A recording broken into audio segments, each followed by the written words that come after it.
निकाय चुनाव की घोषणा हो चुकी है। 2 मार्च को हरियाणा में निकाय चुनाव होंगे, तो ऐसे में हमारे साथ बजरंग दास गर्ग, कांग्रेस के प्रवक्ता और व्यापार मंडल के अध्यक्ष भी है। साथ ही साथ तमाम जो और बजट को लेकर भी चर्चा करेंगे और अन्य मामलों को लेकर भी इनसे चर्चा करेंगे। गर्ग साहब, ये बताएं कि जो निकाय चुनाव की घोषणा हो गई है, तो कांग्रेस पार्टी का क्या रुख रहेगा? सिंबल पे लड़ेगी? किस तरीके से चुनाव लड़ा जाएगा? और पूरे प्रदेश में, क्योंकि अभी लिस्ट भी जारी की थी कांग्रेस की। देखिए, आज चुनाव की डेट घोषित हुई है। 2 मार्च को मेयर का चुनाव है, पार्षदों का चुनाव है। कांग्रेस पार्टी का एक फैसला है, जो मेयर का चुनाव और उस एरिया के अंदर जो पार्षद लड़ेंगे वो कांग्रेस सिंबल से लड़ाएगी। फिलहाल तो ये फैसला है, बाकी पार्टी हाईकमान ने देखना है। जो हमारे पास आदेश आया था, भाई मेयर सिंबल पर लड़ेंगे।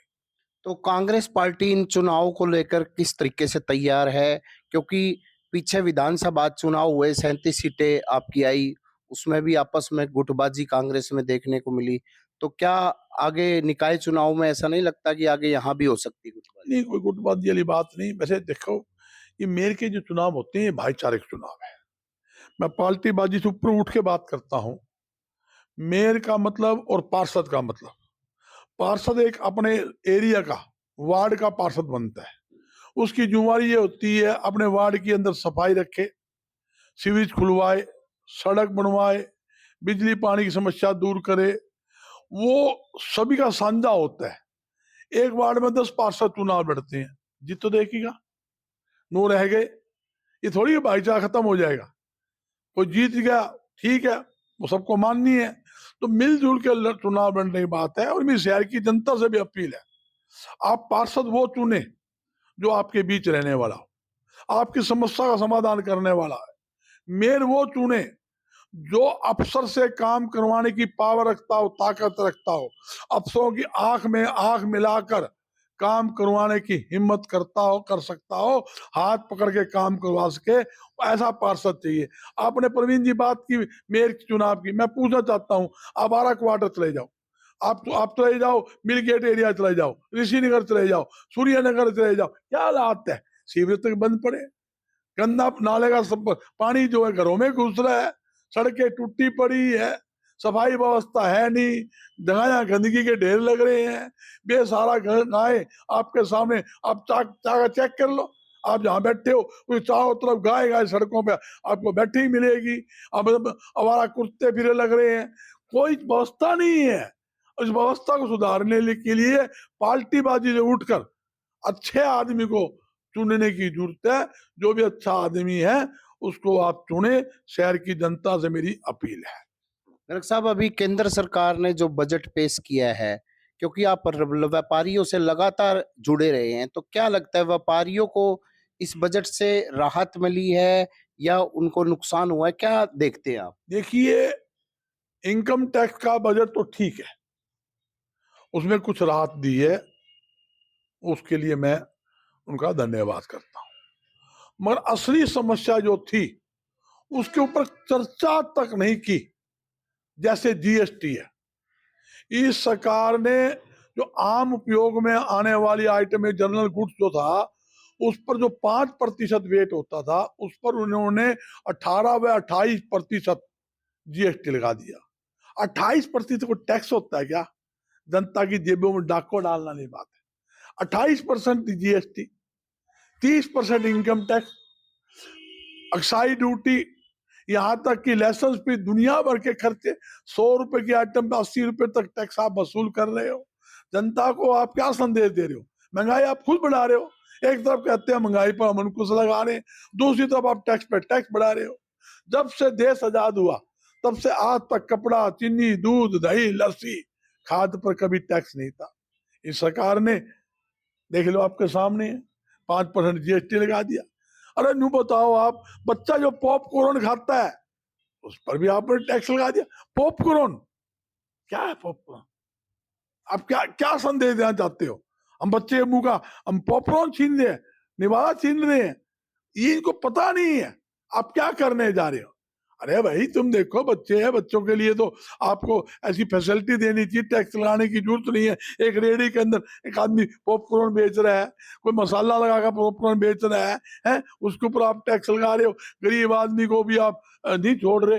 बड़े बड़े मॉल है, वो माल बेच रहे हैं, गली मोहल्ले में दुकानदार कम होते जा रहे हैं, सेल कम होते जा रहे हैं, दुकानदार बंद होते जा रहे हैं। लाखों छोटे छोटे दुकानदार अपनी दुकानें बंद करके बेरोजगार हो गए। आपके सामने देख लो, आप मॉल में चले जाओ, साबुन से लेके तेल तक, किराना का सामान से लेके कपड़ा तक वही बेचेगा, गोभी से लेके भिंडी तक वही बेचेगा, तो बाकी रेडी वाला क्या बेचेगा? आप बताओ क्या बेचेगा? ये स्थिति तो आज देश के अंदर इन्होंने कर रखी है।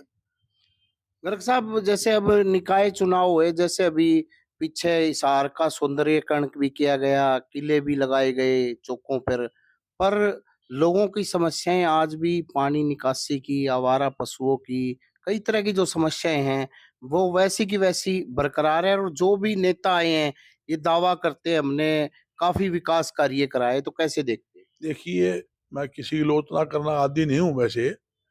मैंने आपको उदाहरण में सारी डिटेल बताई। आप एक मेन रोड छोड़ दो सिर्फ, उसके अलावा किसी भी वार्ड, किसी भी मोहल्ले की गली के अंदर चले जाओ, किसी भी एरिया की सड़क पे चले जाओ, आपको सड़क नाम की चीज नहीं मिलेगी। सीवरेज आपको बंद मिलेंगे, आपको सफाई व्यवस्था नहीं मिलेगी। कूड़ा तो आपको तो ऐसे मिलेगा आप सोच नहीं सकते। दुनिया भर का कूड़े, सड़क पे आपको कूड़ा मिलेगा। बीमारियां फैल रही है। और छोड़ो, आप सिविल हॉस्पिटल चले जाओ, बुच्चड़ खाना बना रखा है। थोड़ी सी बारिश आ जाओ, 6 फुट नीचे है वो सिविल, उसमें पानी भर जाता है। वार्ड के अंदर चले जाओ, और कोई बीमार आदमी ना हो तो बीमार हो जाए, चद्दर तक सड़ी होती है।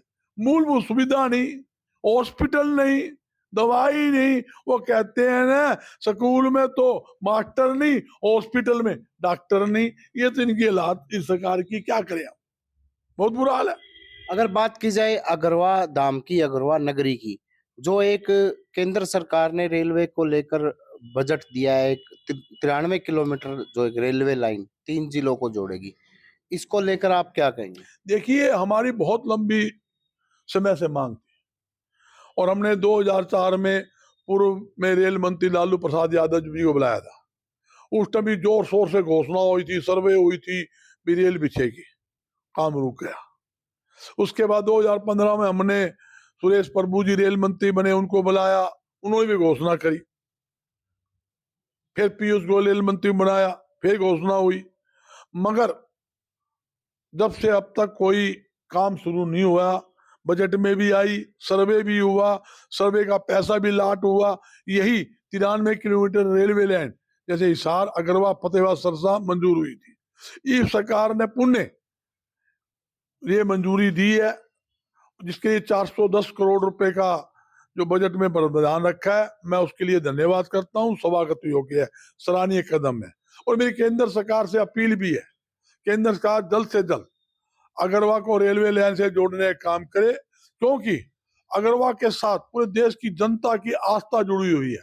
अगरवा धर्म नगरी है, महाराजा अग्रसेन जी की राजधानी थी। हर रोज हजारों आदमी अगरवा धाम में दर्शन के लिए आते हैं। हर रोज हजारों, 3,000 आदमी अगरवा मेडिकल कॉलेज में इलाज करवाने के लिए आते हैं। रेल की सुविधा नहीं है। ये जरूरी है कि जनता को राहत देने के लिए आपने भी कहा 3 जिले, जैसे हिसार को फायदा मिलेगा, अगरवा को तो है ही, फतेहाबाद जिले को फायदा मिलेगा, सरसा जिले को इससे लाभ मिलेगा, 3 जिलों को लाभ मिलेगा। इसके अलावा देश की जनता, मैं आपको बताना चाहता हूँ, अगरवा दर्शन के लिए हजारों लोग आते हैं।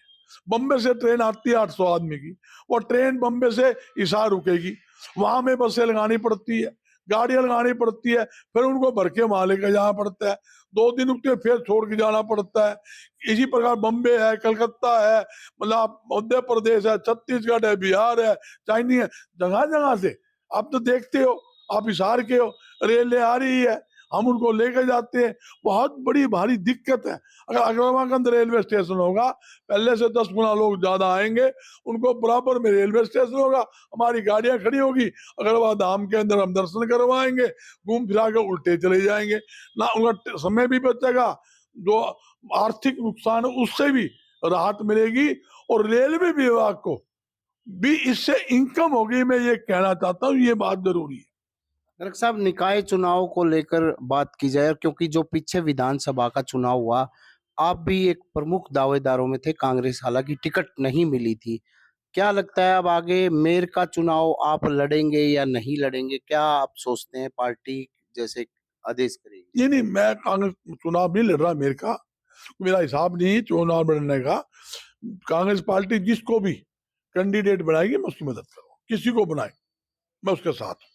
तो ये थे बजरंग दास गर्ग। इनका साफ तौर से कहना था कि जो वर्तमान शहर की दुर्दशा है, सफाई व्यवस्था की है, पानी निकासी की है, कई तरह की जो आवारा पशुओं की समस्याएं हैं, जो की जो हैं, और उनका ये भी कहना था कि जो कांग्रेस पार्टी मेयर के लिए जिसको भी टिकट देगी या जो भी जिसकी ड्यूटी लगाएगी, उसके लिए वे लगातार उनके लिए प्रचार करेंगे। प्रवीण कुमार, हिसार।